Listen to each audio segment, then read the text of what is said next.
Well, good afternoon, Facebook. I want to welcome you to a special edition of 5 Minutes of Hope.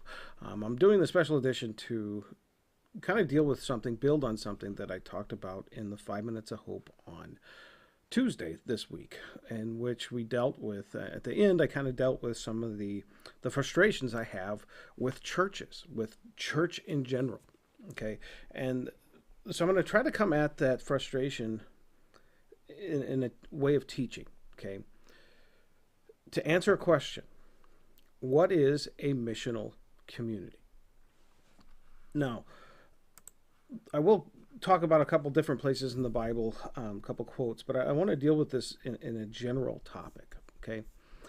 Because one of the struggles that we have in our churches, the constant temptation that we face in our churches, is the temptation to focus on ourselves, to focus on our wants, our desires, our needs, instead of focusing on the reason that God brought us together, the reason that God called us out of the darkness of the world and into his light, into his bride, what we call the church. I mean, this is what he calls it, the church, where two or three gather in my name, there I will be with them.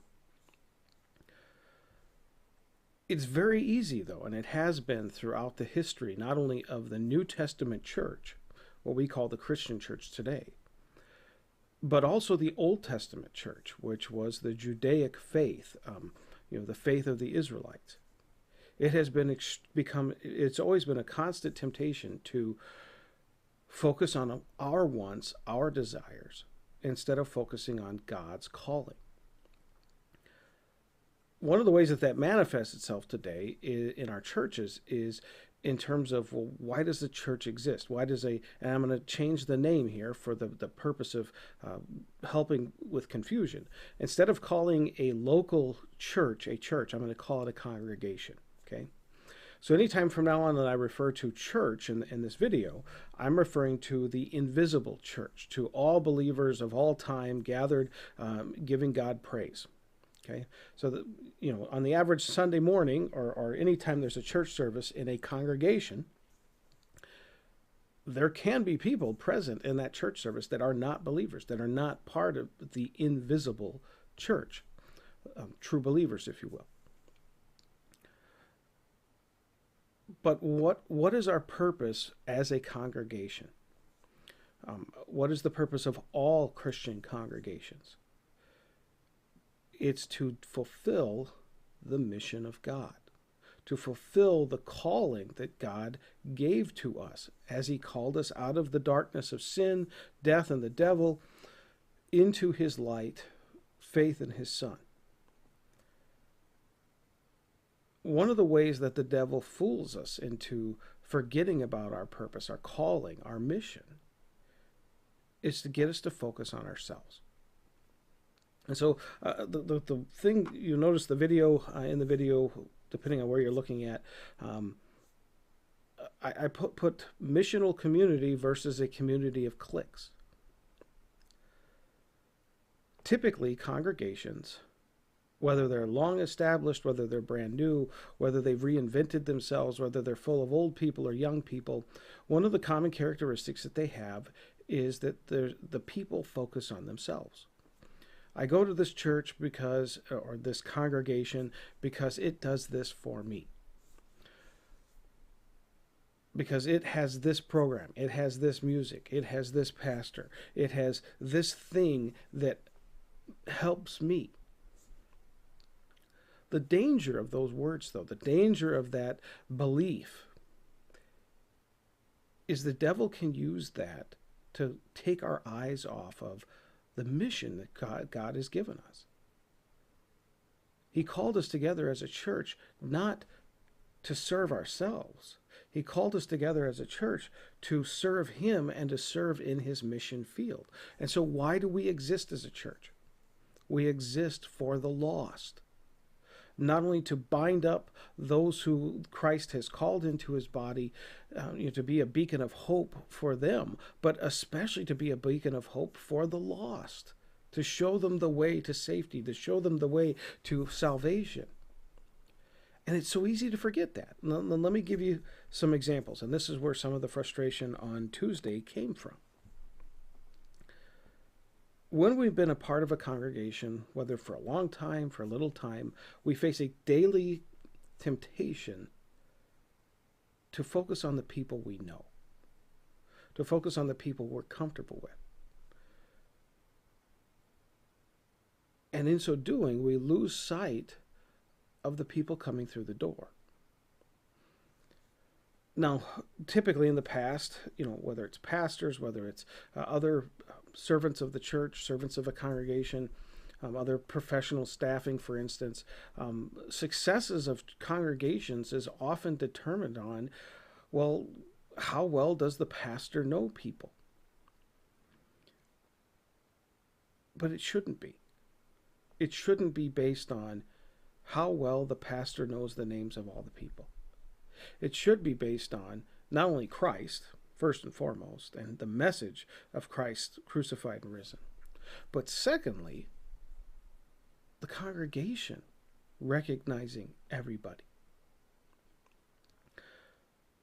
One of the things that frustrates me as a pastor is when I'm walking around in a church and I see people who are talking to the people that they know, but then I see a brand new face walk into church. And everybody just looks at them. Just looks at them. Nobody steps up and says, "Hi, how are you? What's your name? Can I help you? Can I explain things about our church? Or can I give you some information?" Or even just ask their name or introduces themselves. "Hi, I'm Carl Brewer. I'm the pastor here. How are you? What's your name?" It's like everybody's waiting for somebody to do that. They're all looking around at each other, but nobody does it. Well, when we have that, when that's what happens, and I've seen it in every church I've ever been a member at, every church I've ever worked at, I think it's a temptation that congregations have to fall into this pitfall, because what that is a sign of is that instead of being a missional community, it has become a community of cliques. And people navigate those cliques. People find a place that they feel connected, and that's where they focus their time, their energy, their talents. But that's not the calling that God has given us. And here's how I'll prove that. So think a second about the Apostle Paul. In all of the Bible, especially the New Testament, there is probably not a more pivotal person that God has used to not only explain the Christian faith, but to spread the Christian faith. God gave Paul, Jesus gave Paul on the road to Damascus and the events that followed that, a heart for his mission, a passion for his mission. And that mission consumed him, his whole earthly life. But think for a second if at some point Paul had lost that heart, that passion, okay? Think for a second what our Bible would look like, let alone the Christian church would look like, if Paul had lost his way, his passion, his mission at some point along the mission road. All of the different books that Paul wrote, and he is the largest writer of books in the New Testament. God inspiring him to write, he wrote the largest amount of the New Testament. All of those books were written to different congregations that Paul had either visited and helped plant or was wanting to visit, like the church in Rome, for instance. Every one of those letters was written to a congregation that he had a personal relationship with. Think for a second if he had gotten so comfortable in one of those that he just said, "You know what? I think I'm going to stay here. I think I'm comfortable here. I think I'm comfortable with this group of people." We wouldn't have 1st and 2nd Corinthians. We wouldn't have the letter to the Ephesians or the letter to the Romans. The Christian church would not be the Christian church that it is today if Paul had lost sight of the mission that God had given him. And not just to him, but to us.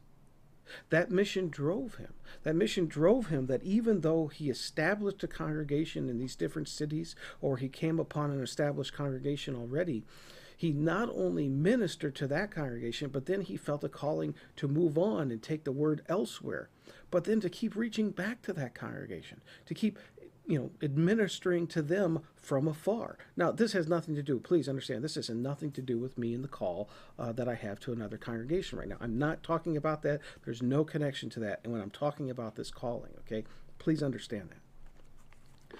What I'm getting at is this missional drive, this missional heart that God not only gave him, but kept alight in him. And that's, I think, what we're struggling with in our congregations today. People come to a place, they feel fed by God's word, they feel fed by his sacraments, but then there's not this passion, or the passion can get lost. And I've seen both. I've seen it where people had a passion and it got stifled because there wasn't a way that they could harness that passion, that they felt like they were being used for that passion. I've seen it also where people just never got outside of their own comfort zone. They were so focused, and you've heard me lately kind of ranting on sports. It's not just sports, just the general busyness of people. I mean, prior to TikTok, okay, and social media, I think TikTok is especially dangerous, and most pediatricians, most doctors and psychiatrists, even psychologists will all agree that it was what is so dangerous about TikTok is it can trap us. It can trap us in being so focused on these little bitty bursts of attention that we forget how to think longer. I'll give you an example. The modern generations, Gen Z, the millennials, even my generation, Gen X, I think as generations have, we've switched to the next generation as time has moved on, and the way media has developed, we have done a disservice to our children. Because with the way media is, it's in short cartoons, movies, games, social media.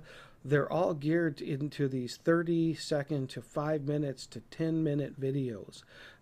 Our kids don't know how to think beyond that. Our kids don't know how to entertain themselves for hours upon hours without immediate gratification, without immediate something grabbing and taking a hold of them, or switching to the next thing. They can't focus because they've been taught just, 30 seconds here, 30 seconds there, 30 seconds here, 30 seconds there. They don't know how to pace themselves, if you will. This has happened in the church. We don't know how to pace ourselves.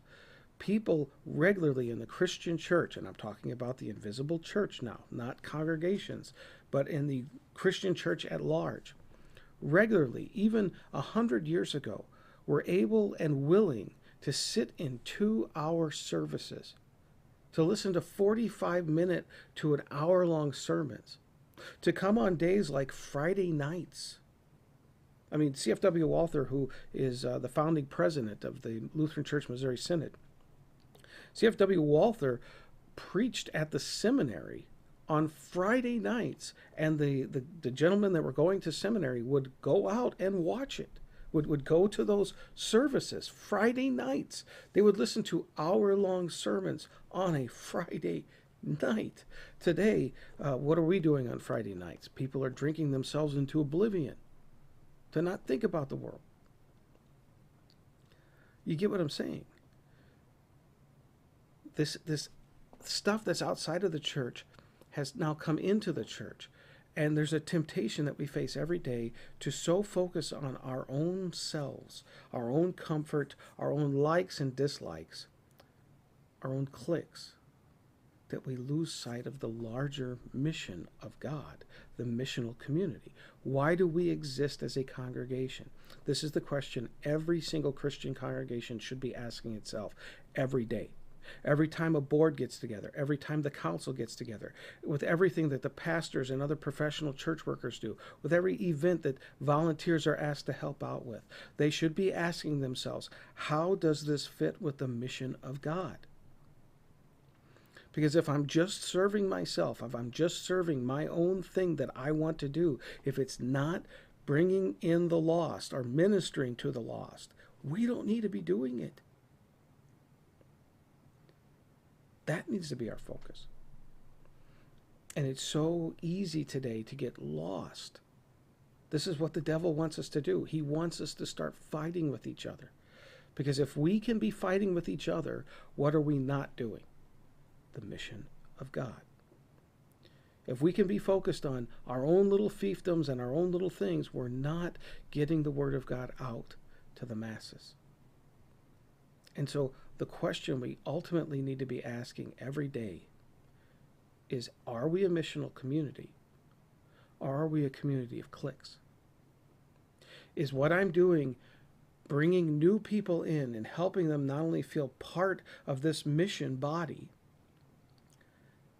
feel wanted, accepted, needed, or am I excluding them? So think about this, okay?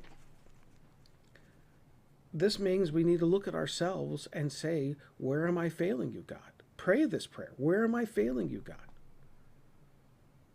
What do you want to change? How can you use me?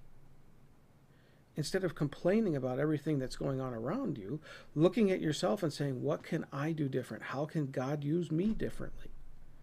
Because our focus isn't on ourselves. Our focus is on Him and His mission, His calling, His purpose, His commission.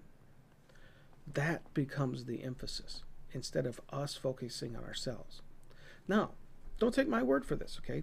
This is from Paul's letter to the Galatians. And there's a larger context here. I just grabbed just a small part of this chapter. But if you look at Galatians chapter 5, we see this same exact thing in Paul's day and Paul addressing it, okay? And I encourage you, read the whole chapter of Galatians chapter 5. You'll see the heart of what it gets at. And especially, let me look here, especially, well, actually, yeah, the whole chapter really deals with this idea. So let me read to you from Galatians chapter 5. For you were called to freedom, brothers. Only do not use your freedom as an opportunity for the flesh, but through love serve one another. For the whole law is fulfilled in one word: you shall love your neighbor as yourself. But if you bite and devour one another, watch out that you are not consumed by one another. Paul's dealing with this very issue. Churches that lose sight not only of the calling and the purpose and the mission, and so they've become so consumed with themselves that they're biting and devouring each other instead of serving one another, and most especially serving Him. And so that's my encouragement to all of you today.